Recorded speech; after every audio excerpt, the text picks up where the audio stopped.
రాజకీయాలన్నాక ఎన్నెన్నో అనుకుంటాం. అన్నీ జరుగుతాయా ఏంటి? ఒకట అనుకుంటే ఇంకొకటి జరుగుతుంది. సర్దుకుపోవడం తప్ప ఇంకేం చేయగలం? కాంగ్రెస్ ప్రభుత్వం వచ్చినప్పటి నుంచి పొలిటికల్ హాట్ పాయింట్గా మారిన ఆ ఎమ్మెల్యే ఇప్పుడిలాగా అనుకుంటున్నారట. అన్నయ్య కోసం ఏదో చేద్దామని అనుకుంటే ఇంకేదో అయిందట. పరిస్థితులు మాత్రం మరోలా ఎదురయ్యాయట. ఇంతకీ ఎవరా ఎమ్మెల్యే, ఏంటా కదా?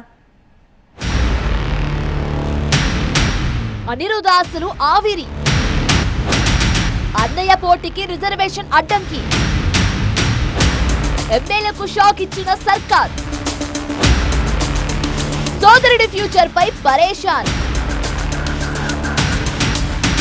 మహబూబ్ నగర్ జిల్లా జడ్చర్ల ఎమ్మెల్యే అనిరుద్ రెడ్డి ఎంత ఫేమసో ప్రత్యేకంగా చెప్పాల్సిన పనిలేదు. మాజీ మంత్రి లక్ష్మారెడ్డి విజయం సాధించి అసెంబ్లీలో తొలిసారి అడుగుపెట్టిన ఆయన అదే స్థాయిలో ప్రత్యేకతను సొంతం చేసుకున్నారు. అధికార పక్షంలో ఉంటూనే ఆయన వ్యవహరిస్తున్న తీరు రెండేళ్లుగా చర్చనీయాంశమవుతుంది. ఎమ్మెల్యేలతో రహస్య మంతనాలు జరిపినా, సొంత ప్రభుత్వంలో మంత్రిపై విమర్శలు, ఆరోపణలు చేసినా, ప్రభుత్వాన్ని ఇరుకున పెట్టేలా పక్క రాష్ట్రపు ముఖ్యమంత్రిపై వివాదాస్పద వ్యాఖ్యలు చేసినా ఆయనకే చెల్లింది. అంశం ఏదైనా అగ్గి రాజేయడమే తన పని అన్నట్టుగా దూకుడు కనబరుస్తున్న అనిరుద్ రెడ్డి రాష్ట్ర వ్యాప్తంగా హాట్ ఆఫ్ ది పాలిటిక్స్ అయిపోయారు. జడ్చర్ల ఎమ్మెల్యే అనిరుద్ రెడ్డి అనగానే తక్కువ గుర్తుపట్టే రేంజ్ కి వెళ్లిపోయింది ఆయన ఇమేజ్.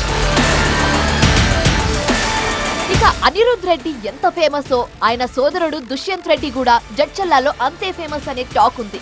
ఎందుకంటే తమ్ముడు అనిరుద్ రెడ్డి ఎమ్మెల్యే అయితే ఆ నియోజకవర్గానికి ఈయన మరో ఎమ్మెల్యే లెక్క. అయితే అఫీషియల్ గా అన్నకు ఓ స్టేటస్ ఉండాలి కాబట్టి ఆ దిశగా కొన్నేళ్ల నుంచి గట్టి ప్రయత్నాలు చేస్తున్నారు అనిరుద్ రెడ్డి. తాను సెట్ అవ్వడమే కాదు, అన్నను కూడా రాజకీయంగా సెట్ చేయాలని బలమైన వ్యూహ రచన చేశారు. అందుకోసం పాలమూరు జెడ్పీ చైర్మన్ సీటు మీదే కన్నేశారు ఈ అధికార పార్టీ ఎమ్మెల్యే. ఎలాగైనా సరే అన్నయ్యను జెడ్పీటీసీగా గెలిపించుకొని ఆ తర్వాత జెడ్పీ చైర్మన్ సీట్లో కూర్చోపెట్టాలని పెద్ద ప్లానే వేశారట. అసెంబ్లీలో అధ్యక్ష అనాలని ఎన్నో ఏళ్లుగా ఆశపడుతున్న అనిరుద్ రెడ్డి ఎట్టకేలకు తన కలను నెరవేర్చుకున్నారు. అంది వచ్చిన అవకాశంతో రాజకీయంగా ఓ మెట్టు ఎక్కేశారు. అయితే తనతో పాటు పార్టీలో కొనసాగుతున్న అన్నయ్య దుష్యంత్ రెడ్డిని సైతం రాజకీయంగా మరో మెట్టు ఎక్కించేందుకు ప్రణాళికలు వేసుకున్న అనిరుద్ రెడ్డి ఆ దిశగా పక్క వ్యూహం రచించుకున్నారు. అన్నయ్యను స్థానిక సంస్థల ప్రజాప్రతినిధిగా పోటీ చేయించి గెలిపించుకోవాలని ఫిక్స్ అయ్యారు అనిరుద్. అయితే ఎమ్మెల్యే ఈ స్థాయిలో పట్టుపట్టడానికి కారణం లేకపోలేదు. స్థానికంగా నవాబుపేట జెడ్పీటీసీ స్థానంలో గత ఎన్నికల్లోనే పోటీ చేసిన దుష్యంత్ రెడ్డి స్వల్ప ఓట్ల తేడాతో ఓడిపోయారు. అందుకే ఇప్పుడు తాను సిట్టింగ్ ఎమ్మెల్యేను కాబట్టి ఖచ్చితంగా అన్నను గెలిపించుకోవాలనుకున్నారు అనిరుద్ రెడ్డి. ఎక్కడ పోగొట్టుకున్నాడో అక్కడే వెతుక్కోవాలన్న నానుడిని నిజం చేద్దామని భావించారు. అందుకు తగ్గట్టే నవాబుపేటలో అభివృద్ధి పనుల పేరిట హడావిడి పెంచేశారు. నియోజకవర్గానికి ఎప్పుడు మంత్రులు వచ్చినా ఈ మండలాన్ని విజిట్ చేసేలా చూశారు. ప్రభుత్వ కార్యక్రమాలతో హల్చల్ చేశారు. తాము చేసే పనులే గట్టెక్కిస్తాయని గెలుపుపై బిందాసుగా ఉన్నారు. అయితే తానొకటి తలిస్తే దైవం ఇంకోటి తలిసిందన్నట్టుగా అనిరుద్ రెడ్డి ఒకటనుకుంటే ఇక్కడ ఇంకోటి అయిందట.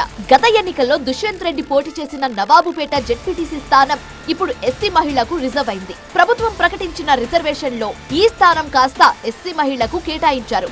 దీంతో ఎమ్మెల్యే బ్రదర్స్ కు భారీ షాక్ తగిలినట్టయింది. ఎన్నో ఆశలు పెట్టుకున్న నవాబుపేట స్థానం రిజర్వ్ అవ్వడంతో ఇన్నాళ్లు చేసిన ప్రయత్నం అంతా బూడిదల పోసిన పన్నీరైందని ఆవేదన చెందుతున్నారట ఎమ్మెల్యే బ్రదర్స్. అన్నయ్యను జెడ్పీ పీఠంపై కూర్చోపెడదామనుకుంటే ఇలా జరిగిందేంటా అని తమ్ముడు ఎమ్మెల్యే సైతం తెగ బాధపడుతున్నారట. మొత్తానికి ఇప్పుడేం చేద్దామనే సందిగ్ధంలో పడిపోయారట అన్నదమ్ములు. అన్నను రాజకీయంగా సెట్ చేయాలనుకున్న తమ్ముడి ఆశలు అడియాసలవుతాయా, లేక ప్రత్యామ్నాయగా మరో స్థానాన్ని ఎంచుకొని అనుకున్నది సాధిస్తారా అన్నదే చూడాల్సి ఉంది.